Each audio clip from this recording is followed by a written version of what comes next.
What's up, everybody, and welcome back to the deck profile here on the channel. Today, I'm talking about the Godzilla list that I took to this month's Retro Webcam Wednesday. This list was an absolute blast. A pure definition of six-hand size aggro, just going off as crazy as it can be.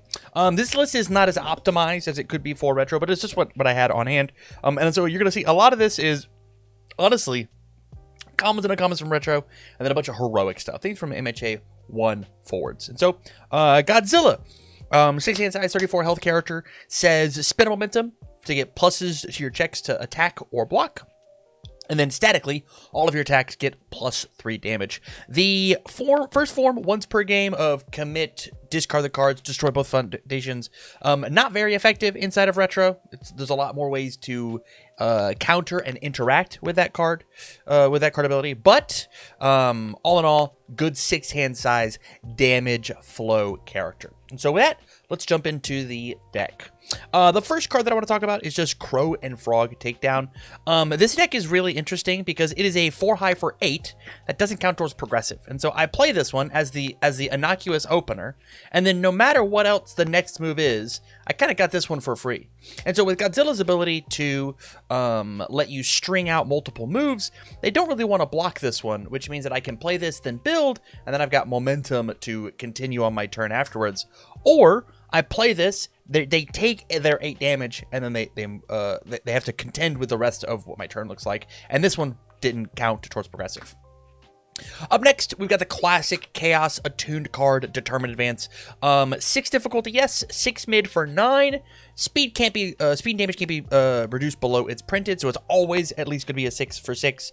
And then it steals yourself momentum, and so I can play this, grab myself momentum, instantly spend it, and I'm going to be committing only a few cards. So, huge momentum get card.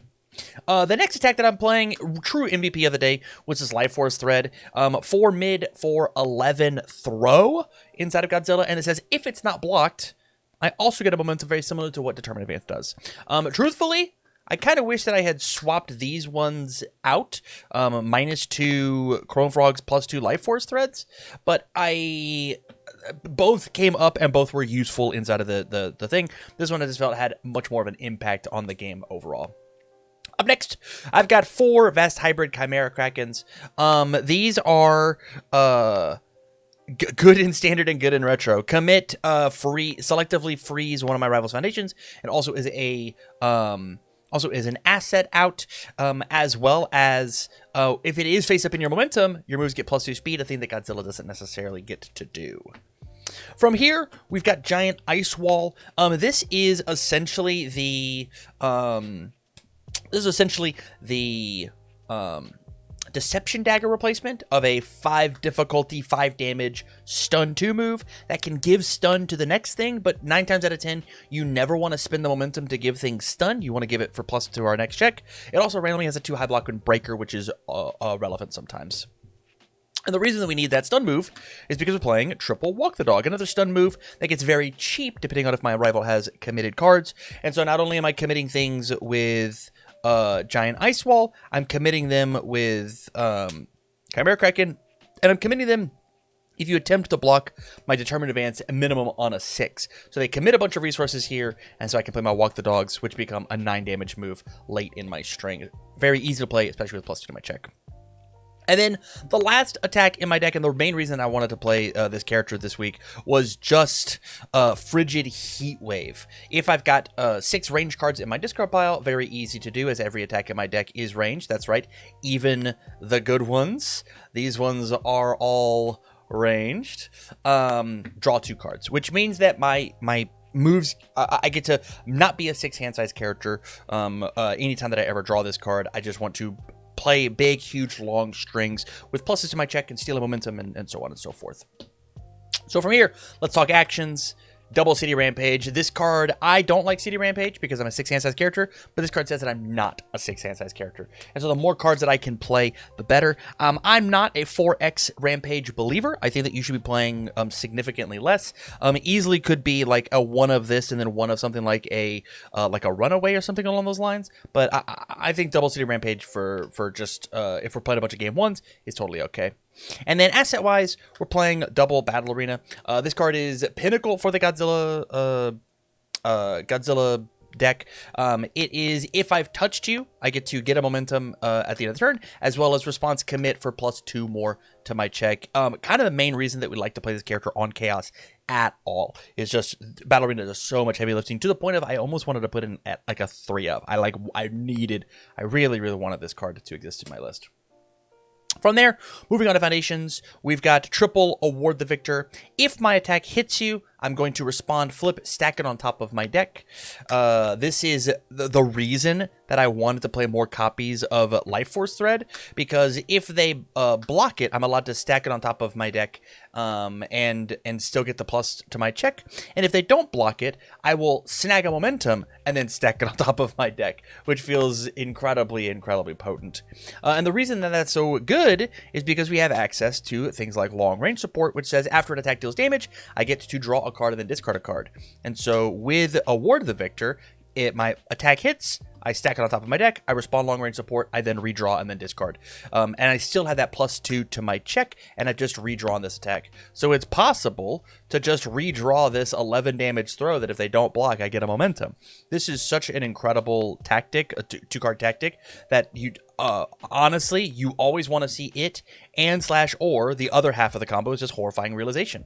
Whereas long range support is at response speed to draw that card. This is at form speed. So I will stack it with Award the Victor. Form, I will redraw, potentially get you to commit a couple more Foundations.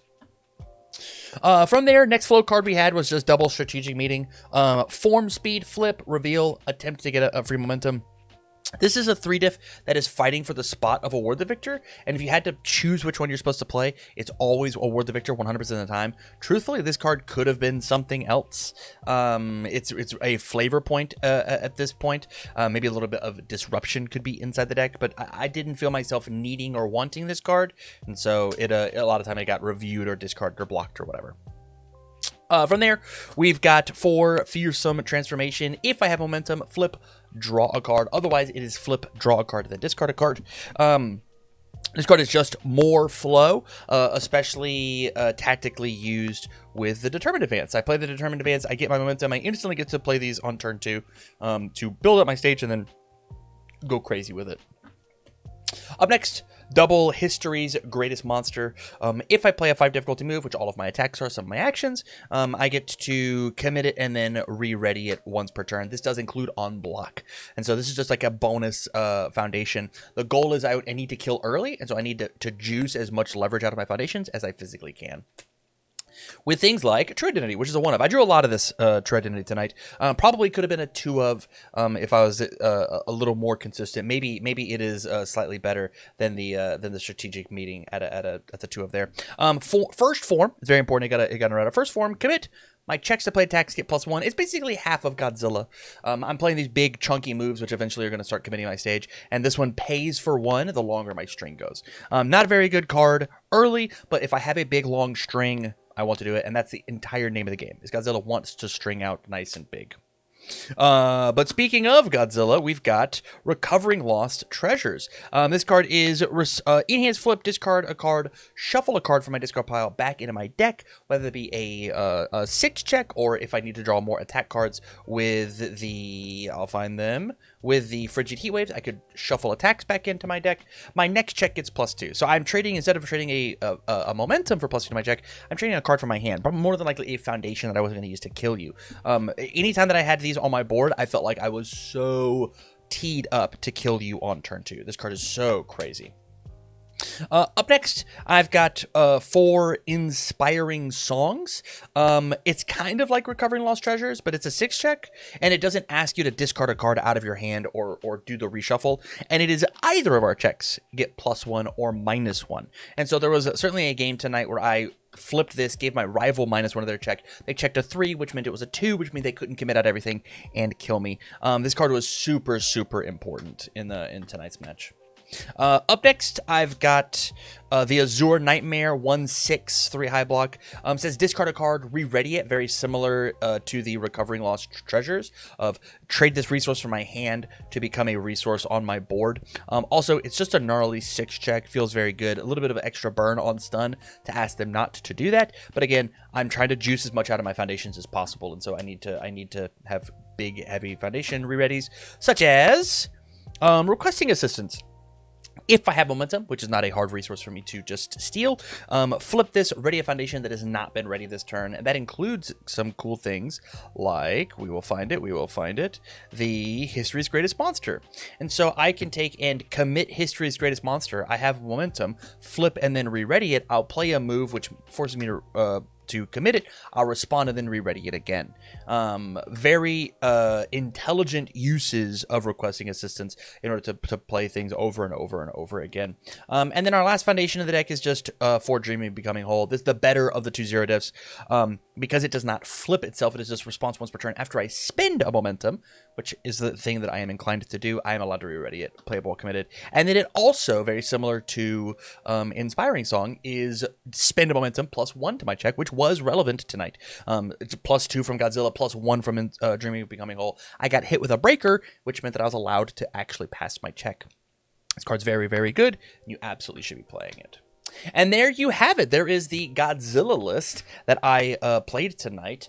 Classic Chaos Pile, and outside of the standard stuff, which is pretty expensive, the Walk the Dog that determines, I think this list is probably going to be pretty inexpensive just for the heroic things, right? The Crow and Frogs, the Life Force threads, even the